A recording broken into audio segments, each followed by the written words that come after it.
BRS కార్యనిర్వహణ అధ్యక్షుడు కేటీఆర్ పిలుపు మేరకు ఈరోజు ఎలాంటి ఆంక్షలు లేని రైతు రుణమాఫీ చేయాలని రైతులకు అండగా ఉన్నామని జోగిపేటలో రైతు ధర్నా కార్యక్రమం తర్వాత బీఆర్ఎస్ పార్టీ తరఫున వ్యవసాయ శాఖ అధికారులకు వినతి పత్రం అందజేసిన మాజీ ఎమ్మెల్యే క్రాంతి కిరణ్, టీఆర్ఎస్ నాయకులు P Jaipal Reddy, P Narayana, dB Nagabhushanam, Rama Goud, doctor Salman Khan, Linga Goud, చాపల వెంకటేశం, శంకరయ్య, కాజాపాషా, బీర్ల శంకర్, విజయ్ కుమార్, నియోజకవర్గంలోని అన్ని మండలాల బీఆర్ఎస్ పార్టీ అధ్యక్షులు, బీఆర్ఎస్ నాయకులు, కార్యకర్తలు, రైతులు పాల్గొన్నారు.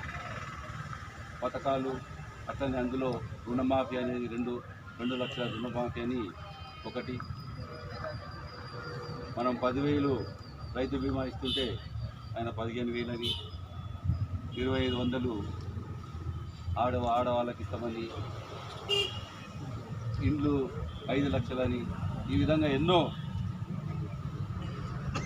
పథకాలు ముందు పెట్టి మొన్న జరిగిన ఎన్నికల్లో ఆయన ముఖ్యమంత్రి కావడం జరిగింది. అయిన తర్వాత అప్పట్లో ఆయన చేసింది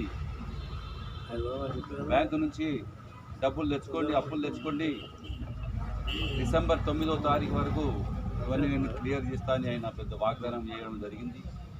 అప్పటి లెక్కల్లో 49,00,000 కోట్ల రుణం ఉండే అందరికీ, అవన్నీ మాఫీ చేస్తా అని చెప్పడం జరిగింది.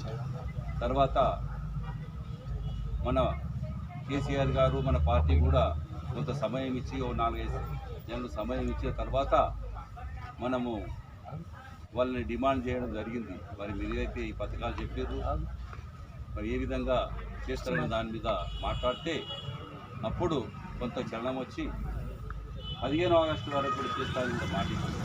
అసెంబ్లీలో కూడా తీర్మానం చేసి 49,000 కోట్ల నుంచి 21 కోట్లు తెచ్చాడు. తర్వాత 17,000 కోట్లు. ఇవన్నీ 15 ఆగస్టు వరకు మాత్రము 17,000 కోట్లు చేస్తున్నానని చెప్పిన మాట ముఖ్యమంత్రి గారు చెప్పారు. రేవంత్ రెడ్డి గారు చెప్పడం జరిగింది 15వ తారీఖు వరకు అన్నీ అయిపోయినాయి అని.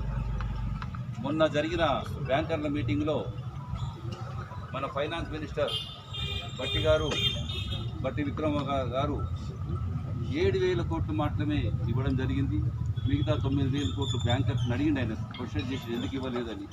ఈ విధంగా అన్ని జూట మాటలు, అన్ని బట్టబోజు మాటలు మాట్లాడి అన్ని అబద్ధాలు మాట్లాడుతుంటే అబద్ధాలే.